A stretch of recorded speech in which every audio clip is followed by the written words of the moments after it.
Assalamualaikum warahmatullahi wabarakatuh. Perkenalkan, nama saya Alif Hidayah Nurrohim dengan nomor induk mahasiswa 877337133 dari UPBJJ UT Jember, Fakultas Keguruan dan Ilmu Pendidikan, Program Studi Pendidikan Guru Sekolah Dasar.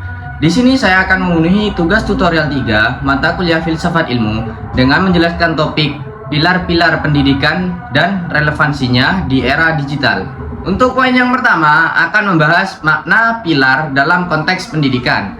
Jika kita membayangkan sebuah rumah, pilar adalah tiang-tiang besar yang mendukung atap supaya rumah itu tetap berdiri dan tidak runtuh. Nah, dalam dunia pendidikan, konsepnya sama persis. Menurut buku materi pokok, pilar pendidikan secara langsung berarti tiang yang mendukung atau dasar yang sangat penting. Tidak seperti asas yang lebih berperan sebagai dasar atau tempat berpijak untuk pemikiran. Pilar berfungsi sebagai penopang dan pendukung sistem pendidikan agar bisa berdiri dengan kuat dan tinggi. Jadi urutannya yang pertama adalah asas, yang merupakan pondasi di bawah tanah. Lalu setelah itu ada pilar, yaitu tiang yang berdiri di atas pondasi. Keduanya tidak dapat dipisahkan. Mereka adalah satu kesatuan yang saling mendukung dalam menciptakan sistem pendidikan yang kokoh. Hal ini dijelaskan pada buku materi pokok Filsafat Ilmu Modul 6 Kegiatan Belajar 1 halaman 6.5 hingga 6.6. Untuk poin yang kedua akan membahas prinsip dasar pendidikan menurut Ki Hajar Dewantara. Ini adalah bagian yang paling terkenal di kalangan banyak orang, tetapi sebenarnya hanya sedikit yang benar-benar mengerti maknanya dengan mendalam. Buku materi pokok menyatakan bahwa prinsip ini termasuk dalam asas peran, yang merupakan asas pertama dari 3 asas utama dalam pendidikan nasional. Ada 3 semboyan yang saling melengkapi. Yang pertama, ingarso sung tulodo, yang artinya guru menjadi contoh dan panutan bagi siswa. Saat guru berada di depan, dia harus menjadi contoh yang baik untuk ditiru, baik dalam sikap maupun perilaku sehari-hari. Yang kedua, ing madya mangun karso, artinya guru menjadi pemberi semangat dan pendukung saat berada di tengah-tengah murid. Guru hadir bukan untuk mendominasi, tetapi untuk memotivasi dan membangun rasa percaya diri murid. Yang ketiga, tuturi handayani, artinya guru memberikan semangat dari belakang supaya anak-anak dapat belajar secara mandiri. Guru bukanlah yang paling utama memimpin, tetapi guru berada di belakang untuk mendukung, mengawasi, dan mendorong agar murid merasa percaya diri untuk melangkah sendiri.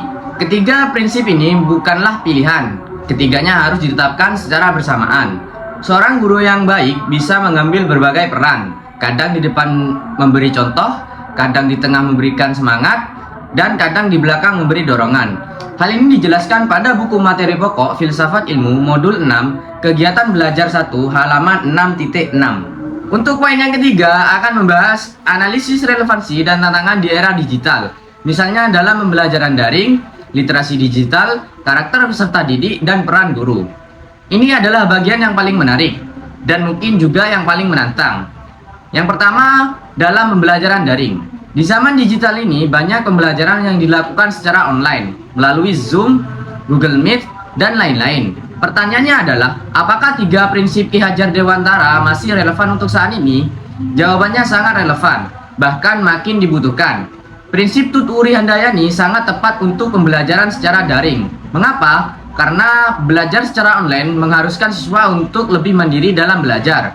Guru tidak bisa selalu mengawasi secara langsung. Jadi, guru harus bisa mendorong dari belakang dengan memberikan kepercayaan, petunjuk yang jelas, dan kesempatan bagi siswa untuk menjelajahi sendiri. Namun, tantangannya jelas. Banyak guru yang belum terbiasa untuk melepaskan kontrol dan masih ingin tetap berkuasa secara dominan, bahkan dalam pengaturan daring sekalipun. Akibatnya, murid pasif dan tidak berkembang kemandiriannya. Yang kedua, dalam literasi digital. Buku materi pokok menekankan bahwa di zaman industri, kemampuan membaca dan memahami informasi sangatlah penting. Ini mencakup kemampuan memahami data, kemampuan teknologi, dan kemampuan manusia. Guru harus menunjukkan contoh yang baik atau ingarso sung tulodo dalam cara menggunakan teknologi dengan bijak dan bertanggung jawab. Jika guru sendiri tidak paham teknologi digital, bagaimana mereka bisa menjadi teladan? Ini adalah tantangan nyata di Indonesia. Buku materi pokok mencatat bahwa kualitas guru di Indonesia masih belum cukup baik. Salah satunya disebabkan oleh rendahnya program peningkatan keprofesian berkelanjutan untuk guru. Hal ini dijelaskan pada buku materi pokok Filsafat Ilmu, kegiatan belajar 3 halaman 6.43. Yang ketiga, dalam pembentukan karakter peserta didik. Zaman digital menghadirkan banyak tantangan karakter, mulai dari ketergantungan pada media sosial, penyebaran berita palsu, hingga berkurangnya rasa empati karena interaksi yang lebih banyak dilakukan di dunia maya. Di sini, prinsip Ingarso Suntulodo sangatlah penting.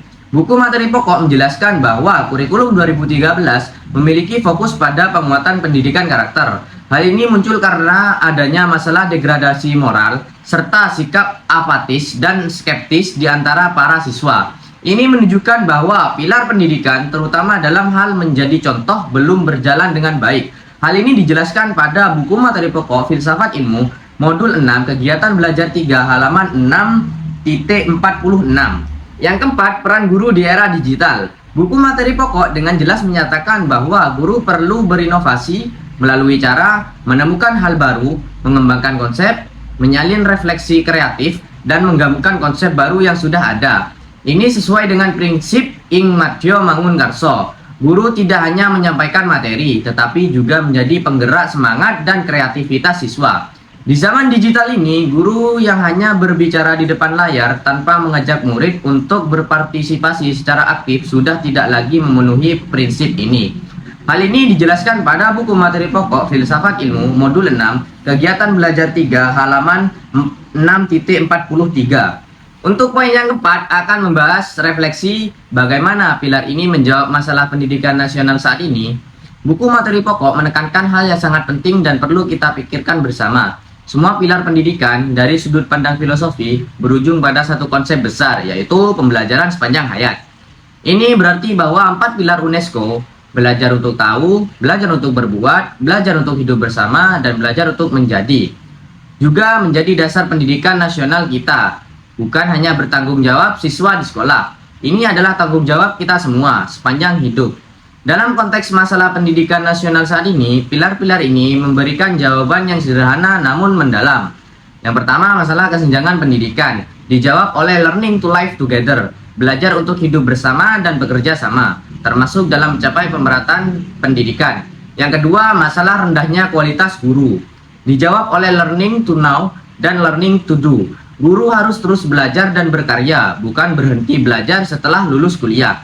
Yang ketiga, masalah krisis karakter di kalangan generasi muda. Dijawab oleh Learning to Be, belajar untuk menjadi diri sendiri yang bertanggung jawab, memiliki integritas dan mandiri. Yang keempat, masalah yang dihadapi di era digital. Dijawab oleh semua pilar sekaligus karena era digital membutuhkan pengetahuan, keterampilan, kolaborasi, dan karakter yang kuat. Hal ini dijelaskan pada buku materi pokok Filsafat Ilmu modul 6, kegiatan belajar 1, halaman 6.11 hingga 6.13. Dan yang paling penting, buku materi pokok mengingatkan kita bahwa semua ini tidak akan berhasil tanpa kesadaran manusia, bukan hanya sekedar pemahaman konsep.